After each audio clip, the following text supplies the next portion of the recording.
যে বান্দা প্রতিদিন 100বার এই ইস্তেগফারের দোয়া পড়বে, সারাক্ষণ আল্লাহ তাকে গায়েবী সাহায্য করবে।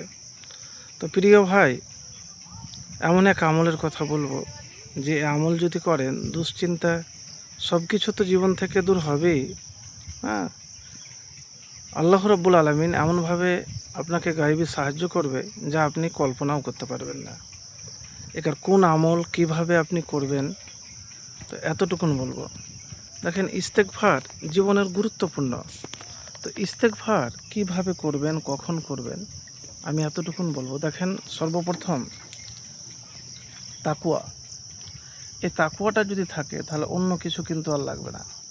তো তাকুয়া জিনিসটা হলো খুব দামি জিনিস। হ্যাঁ, তো এই তাকুয়া অবলম্বন আপনাকে করতে হবে। এবার বলবেন তাকুয়া মানে কি? তাকুয়া মানে হলো আল্লাহকে ভয় করা। কেমন ভয় করা? যতগুলো সমস্ত পাপ রয়েছে সমস্ত পাপ থেকে বাঁচতে হবে। আল্লাহর আদেশ এবং নিষেধ মেনে আপনাকে চলতে হবে। তো আল্লাহ ভীতি আর এই মোত্তাকি যদি হতে পারেন, তাকেও অবলম্বন করতে পারেন, তাহলে আর কিছু লাগবে না। তো প্রিয় ভাই, আমি যে কথা বলবো, আমার কোনো বানানো আপনাকে কথা বলবো না।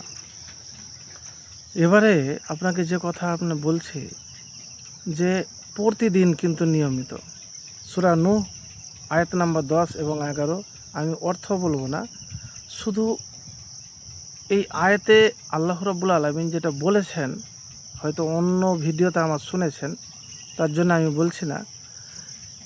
ইস্তেগফার করতে গেলে আপনার জীবনের তো সংকট বিপদ কেটে যাবে, মুক্তি পাবেন, আল্লাহ রাব্বুল আলামিন ব্যবস্থা করে দিবেন। এরপর এমন জায়গা থেকে রিজিক আসবে যে আপনি কল্পনা করতে পারবেন না। এখানে রিজিক মানে অনেক কিছু হয়। রিজিক মানে আমরা বুঝি মনে টাকা পয়সা। টাকা পয়সা শুধু রিজিক নয়। টাকা পয়সা শুধু রিজিক নয়। আসল রিজিক তো হলো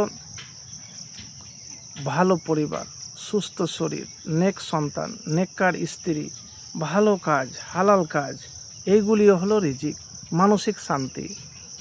তো প্রিয় ভাই, সাহায্য বিপদে পড়তে গেলে পাবেন কিভাবে, আমি একটি দুয়ার কথা বলবো। বিসমিল্লাহিল্লাযী লা ইয়াজুররু মা ইসমিহি শাইউন ফিল আরদি ওয়ালা ফিস সামাই ওয়া হুয়াস সামিউল আলিম। এই দোয়া সকালে সন্ধ্যায় 3বার করে পড়লে ইনশাআল্লাহ কোনো ওই দিনে রাতে বিপদে পড়বেন না। আর বিপদে যদি পড়েও যান তো হতাশ হবেন না, নিরাশ হবেন না।